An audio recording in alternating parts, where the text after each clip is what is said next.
BRS ప్రభుత్వం కేసీఆర్ గారి ప్రభుత్వం చెప్పిన అన్నింటినీ పక్కన పెట్టి ఇవాళ వాళ్ళతో కలిసిపోయి ఇవాళ ఎమ్మెల్సీ ఎన్నికలు రెండింటిని 2 విడతలుగా ఇవ్వడం అనేది బీజేపీ కాంగ్రెస్ యొక్క మిలాఖత్. రెండోది, కౌశిక్ రెడ్డికి ఎమ్మెల్సీగా ఆనాడు ఇవ్వలేదు. ఇవాళ ఆయన గెలిచి వస్తే ఆయన మీద మళ్ళా అవాకులు చవాకులు వ్యక్తిగతంగా మాట్లాడడం గవర్నర్కు శోభనివ్వదు. మూడోది, కోదండరామ్ గారిని యాక్సెప్ట్ చేసి మా దాసోజు శ్రవణ్ని యాక్సెప్ట్ చేయకపోవడం అంటే కూడా వారు నిజంగా పార్టీషన్గానే చేశారు. ఇంకో విషయం మాట్లాడారు, వ్యవస్థలన్నింటినీ ఏ విధంగా వ్యవస్థల గురించి తెలియని వాళ్ళు పూర్తయిన సమాచారం తెలుసుకొని మాట్లాడాలి తప్ప ఇష్టం వచ్చినట్టు వాళ్ళు రాసిచ్చింది లేకపోతే దాని ఇష్టమైన మాట్లాడడానికి అది కరెక్ట్ కాదు. అంతేకాకుండా ఉద్యోగాలు ఇవ్వలేదని చెప్పేస్తున్నారు. 1,71,000 ఉద్యోగాలు గత రాష్ట్ర ప్రభుత్వం 10 సంవత్సరంలో 9.5 సంవత్సరంలో ఇచ్చింది. మీకు కావాలంటే ప్రతి డిపార్ట్మెంట్లో డెసిగ్నేషన్తో సహా మొత్తం లిస్టు పంపిస్తాం గవర్నర్ గారికి. అదేవిధంగా మేము చెప్పుకోలేకపోయినాం. వాళ్ళు అబద్ధాలు ప్రచారం చేస్తే మీరు కూడా అబద్ధాలు ప్రచారం చేస్తున్నారు. మీరు తొక్కిపెట్టిన ఫైల్స్లో 12-13 ఫైల్స్ తొక్కిపెడితే యూనివర్సిటీలో ఉన్న ఉద్యోగాలను ఫిలప్ చేయాలని కామన్ ఎంట్రన్స్ టెస్ట్ పెడదామంటే అంటే దాన్ని వద్దని చెప్పి తొక్కిపెట్టింది మీరే కదా. ఉద్యోగాలు ఎక్కడైనా అరొకరు వస్తుందంటే వద్దని చెప్పేసి ఇవ్వకుండా చేసిన అడ్డుపడ్డది మీరే. పబ్లిక్ సర్వీస్ కమిషన్లో కూడా మీరు ఇంతకుముందు చెప్పారు పొలిటికల్ మీరందరూ వేశారు, రిటైర్డ్ వాళ్ళని వేశారండి. మరి ఇప్పటికీ ప్రభుత్వం వచ్చిన తర్వాత 1 డజన్ మందిని సలహాదారులను కానీ ఇవాళ రాజకీయంగా వాళ్ళందరూ నిరుద్యోగులందరూ కూడా మీరు ఇచ్చారు.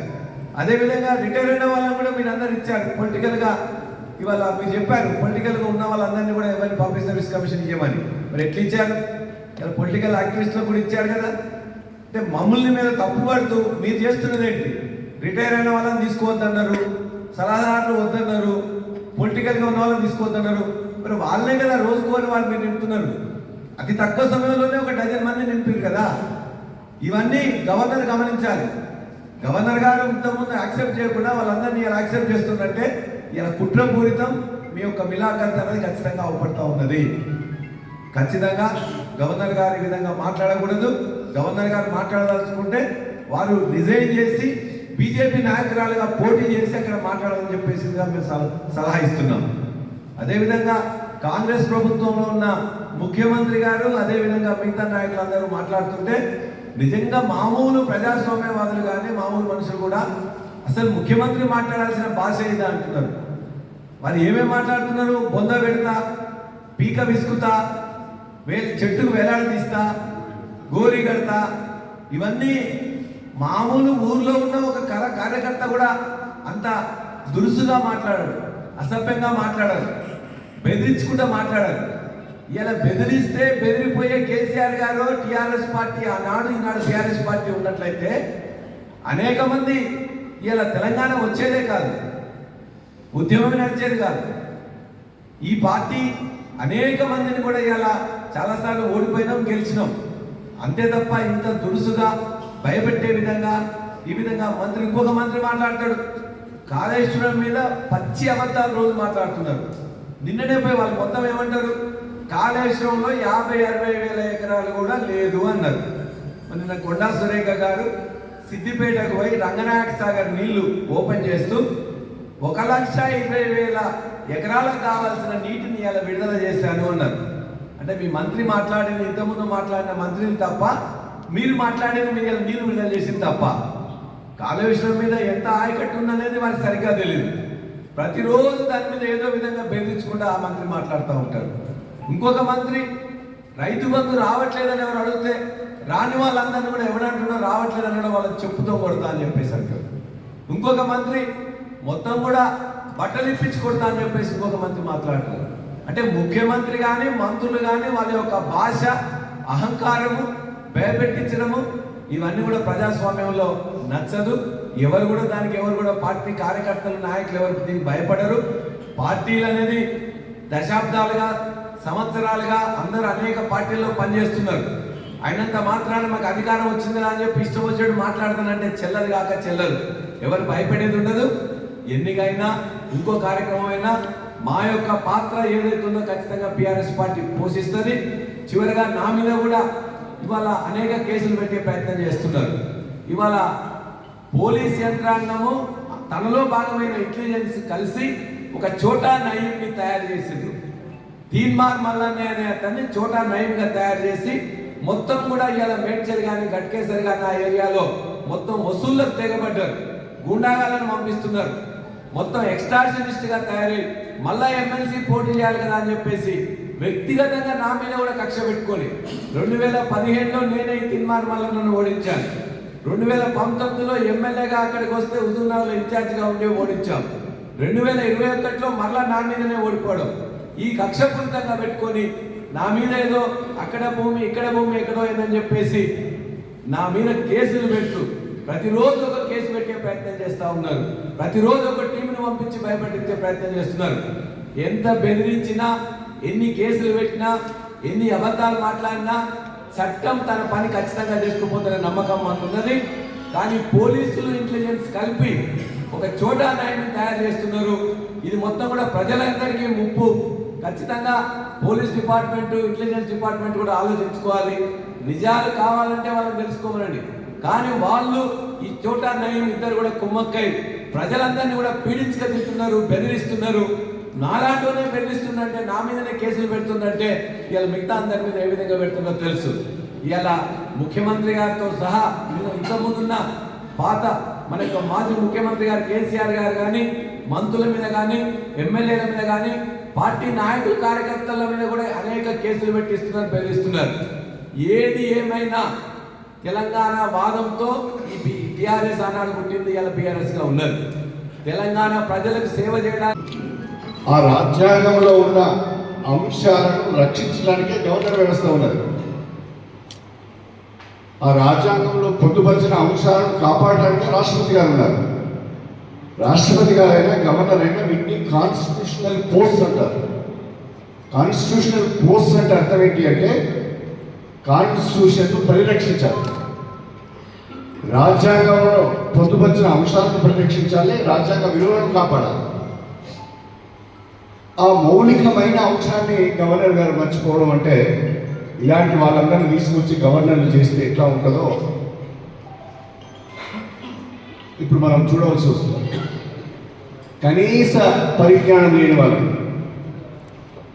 రాజ్యాంగం పట్ల గౌరవం లేని వాళ్ళు, కాన్స్టిట్యూషన్ పట్ల కనీస పరిజ్ఞానం లేని వాళ్ళు రాజకీయంగా ఎంపిక చేసి గవర్నర్లు చేస్తే ఏ రకంగా ఉంటుందో దానికి ఉదాహరణ తమిళసై గారు. ఈ పద్ధతి మానుకోవాలని చెప్పి బీఆర్ఎస్ పార్టీ పరంగా మేము హితవు పలుకుతున్నాం. మీ అభ్యంతరాలన్నీ కూడా రాతపూర్వకంగా ప్రభుత్వానికి తెలియజేసే అధికారం మీకున్నది, ప్రభుత్వాన్ని ఆదేశించే అధికారం మీకున్నది, ప్రభుత్వం తప్పు చేసి సర్దుబాటు చేసే అధికారం మీకున్నది, దిద్దుబాటు చేసే అధికారం మీకున్నది. అవన్నీ మర్చిపోయి ఈరోజు ఈ రకంగా మాట్లాడడం మంచి పద్ధతి కాదు. గవర్నర్ మధ్యన ప్రభుత్వం మధ్యన అనేక విషయాలు ఉంటాయి. అనేక సందర్భాలలో గవర్నర్ ప్రభుత్వంతో విభేదిస్తుంది, ప్రభుత్వం గవర్నర్తో విభేదిస్తుంది. అంత మాత్రాన రచ్చకెక్కవద్దు, అంత మాత్రాన ఆ అంశాలను ప్రజల్లోకి తీసుకురావద్దు. కాన్ఫిడెన్షియల్గా మాట్లాడుకొని సర్దుబాటు చేసుకోవాలి. ఈ మాత్రం ఇంగిత జ్ఞానం గవర్నర్కి లేకపోవడం చాలా బాధాకరం. ఇప్పటికైనా కేంద్ర ప్రభుత్వం ఇలాంటి వాళ్ళను గవర్నర్గా నియమించడం మానుకోవాలి. గవర్నర్ వ్యవస్థను పొలిటికల్ రిహాబిలిటేషన్ చేయడం మానుకోవాలి. రాజకీయ అవకాశాలు లేని వాళ్ళని తీసుకొచ్చి గవర్నర్లు చేసే వ్యవస్థ వద్దు అని ఆనాడే నందమూరి తారక రామారావు గారు చెప్పారు. అసలు ఈ గవర్నర్ వ్యవస్థనే రద్దు చేయాలని. తమిళిసై లాంటి గవర్నర్ చూసిన తర్వాత నాకు అనిపిస్తున్నది, గవర్నర్ వ్యవస్థ ద్వారా ప్రజలకు ఒరిగేది ఏం లేదు.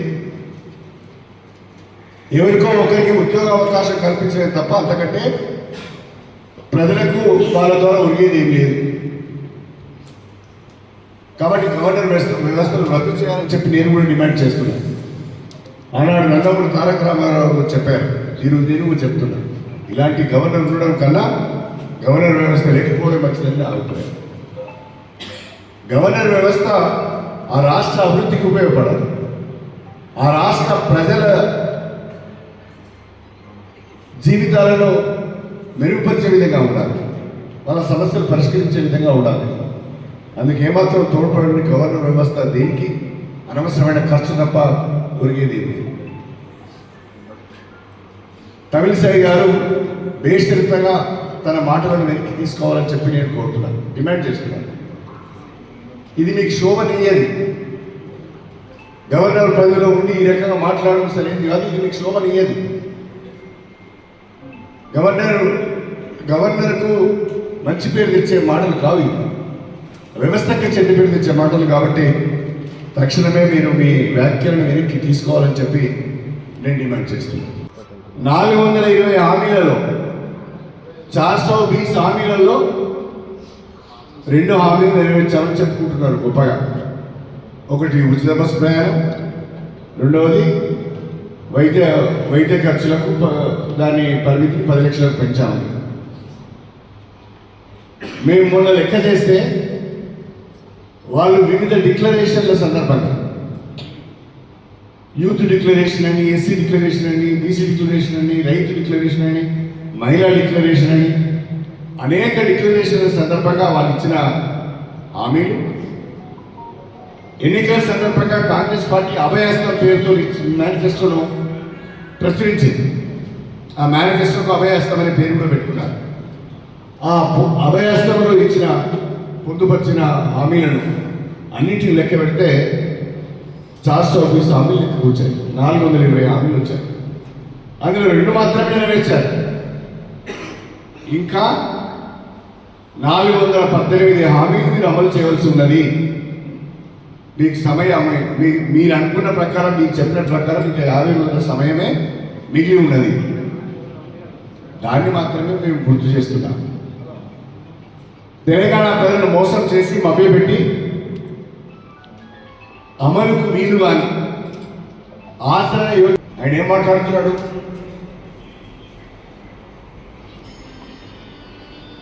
ఇంతకుముందున్న ముఖ్యమంత్రిని చార్లెస్ శోభరాజ్ అంటాడు. హరీష్ రావును కేటీఆర్ని పట్టుకొని బిల్లా రంగల్ అంటాడు. చార్లెస్ శోభరాజు కేసీఆర్ అంట, హరీష్ రావు కేటీఆర్ ఏమో బిల్లా రంగల్ అంట. కానీ రేవంత్ రెడ్డి గారికి ఒక విషయాన్ని మర్చిపోతున్నారు. చార్లెస్ శోభరాజు కన్నా, బిల్లా రంగాల కన్నా నీ చరిత్ర చాలా గొప్పది రేవంత్ రెడ్డి. ఆ విషయాన్ని నువ్వు మర్చిపోతే ఎట్లా? నువ్వు ఎన్ని కేసులలో ఉన్నావో, ఏ రకమైన కేసులలో ఉన్నావో రాష్ట్ర ప్రజలకు తెలియదా? ఎందుకు అలా మాట్లాడుతున్నారు? మీరు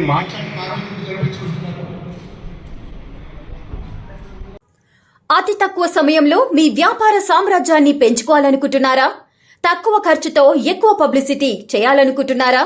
అయితే ఇంకెందుకు ఆలస్యం? మీ జేఎన్టీవీ తెలంగాణ ఛానల్లో అతి తక్కువ ఖర్చుతో ప్రకటనలివ్వండి. అత్యధిక లాభాలను సాధించుకోండి.